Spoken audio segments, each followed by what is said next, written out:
তো বন্ধুরা আজকে আইপিএল এর দুটি রয়্যাল টিমের কম্পারিজন করব, তাদের স্কোয়াড অ্যানালাইসিস করব।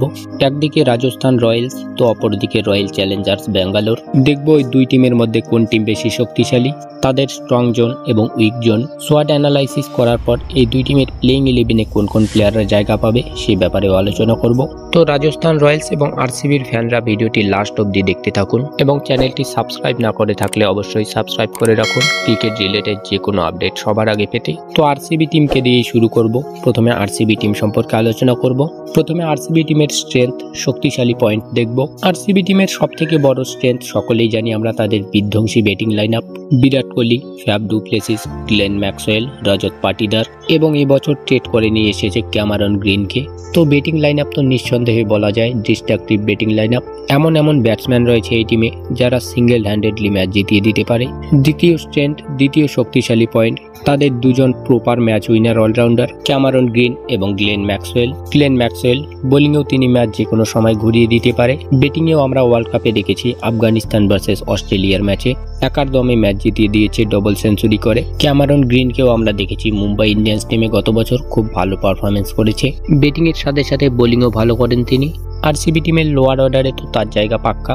চিন্নাস্বামীর শর্ট বাউন্ডারির পিছে তাকে ভালো ইউজ করবে আরসিবি।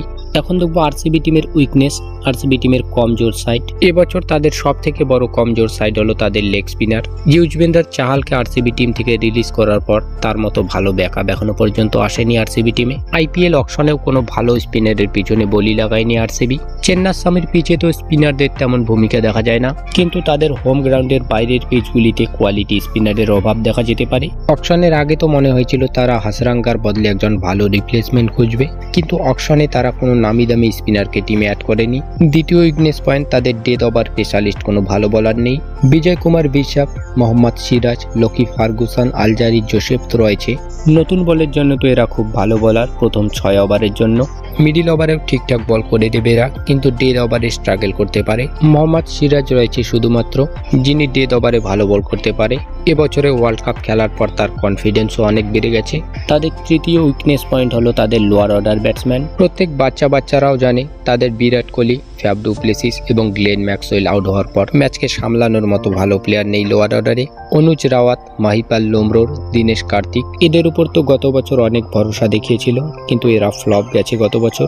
এবছরও ভরসা করছে আরসিবি, যেহেতু রিলিজ করেনি দীনেশ কার্তিক, অনুজ রাওয়াত এবং মাহিপাল লোমরোরকে। তো ভালো পারফর্ম করলে তো অবশ্যই আরসিবি টিমের পক্ষে ভালো, যদি না করে তার বদলে অপরচুনিটিও রয়েছে অনেক প্লেয়ারের কাছে, যেমন ক্যামারন গ্রিনের কাছে এবছর অনেক অপরচুনিটি রয়েছে 5 নাম্বার স্লটটিতে ভালো পারফরমেন্স করে দেখানোর। আরসিবি টিমের বড় রোল, বড় দায়িত্ব রয়েছে তার কাছে।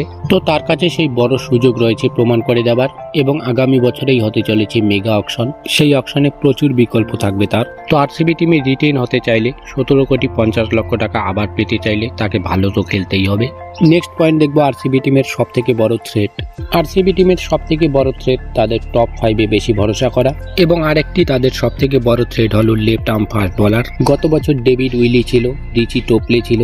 এবছর ডেভিড উইলিকেও রিলিজ করে দিয়েছে এবং রিচি টোপলেও ইনজুরিতে ভুগছে। তো সেই লেফট আর্ম ফাস্ট বোলারের অভাবটা তো দেখা যেতে পারে টিমে। তো আরসিবি টিমের উইকনেস পয়েন্ট, স্ট্রং পয়েন্ট এবং তাদের স্কোয়াড অ্যানালাইসিস তো করলাম। এখন দেখবো আরসিবি টিমের প্লেইং 11-এ কোন কোন প্লেয়ার জায়গা পাবে। আরসিবি টিমের ওপেনিং জড়ি গত বছরের জড়ি থাকবে ফ্যাব ডু প্লেসিস এবং বিরাট কোহলি।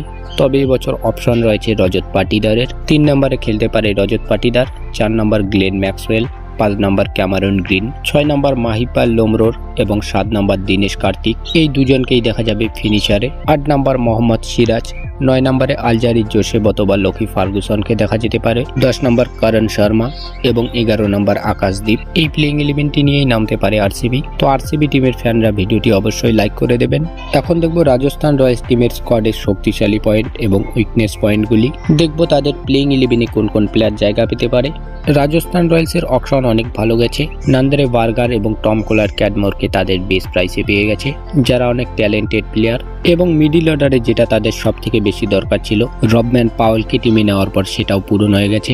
এবং টিমে রয়েছে দুজন quality leg spinner, Yuzvendra Chahal এবং অ্যাডাম জাম্পা।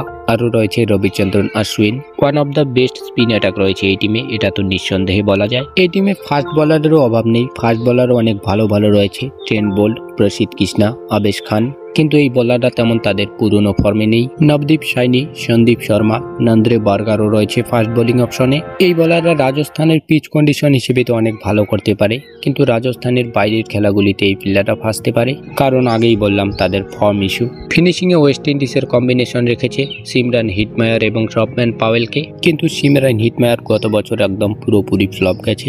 এবছর তো হতে পারে প্লেইং 11-এই জায়গা পাবে না। এই টিমের অপরচুনিটি সম্পর্কে যদি বলি, রাজস্থান রয়্যালসের বিদেশি প্লেয়ারদের কাছে রয়েছে পুরো অপরচুনিটি। জস বাটলার গত বছর তেমন ভালো করতে পারেনি, প্রথমের কয়েকটি ম্যাচে অনেক ভালো খেলেছিল। এবছর টম কোলার ক্যাডমোরকে অ্যাড করেছে টিমে, তার কাছেও রয়েছে অনেক পোটেনশিয়াল। এবং সবথেকে বড় অপরচুনিটি রয়েছে রিয়ান পারাগের কাছে, কারণ এবছরও তার উপর ভরসা দেখিয়েছে, তাকে রিটেন করেছে। রাজস্থান রয়্যালস টিমের থ্রেড সম্পর্কে যদি বলি, এই টিমে তো তেমন থ্রেড দেখতে পারছি না। তাদের ফাস্ট বোলিংয়ে একটু থ্রেড দেখা যাচ্ছে, কিন্তু তাদের কাছে রয়েছে অনেক বিকল্প, অনেক ব্যাকআপ। তো রাজস্থান রয়্যালসের প্লেইং 11টি কেমন হবে? রাজস্থান রয়্যালস টিমের হয়ে ওপেনিং করতে দেখা যাবে ইয়াশস্বী জয়সওয়াল এবং জস বাটলারকে। তো ওয়ান ডাউনে ব্যাটিং করবে সঞ্জু স্যামসন, 4 নম্বর সিমরান হিটমায়ার, 5 নম্বর রবম্যান পাওয়েল। লোয়ার অর্ডারে ফিনিশারে রয়েছে 6 নম্বর ধ্রুব জুরেল, 7 নম্বর রিয়ান পারাক, 8 নম্বর রবিচন্দ্রন অশ্বিন, 9 নম্বর যুজবেন্দর চাহাল, 10 নম্বর প্রসিদ্ধ কৃষ্ণা এবং 11 নম্বর ট্রেন্ট বোল্ট। এই শক্তিশালী প্লেইং 11টি নিয়ে নামবে রাজস্থান রয়্যালস।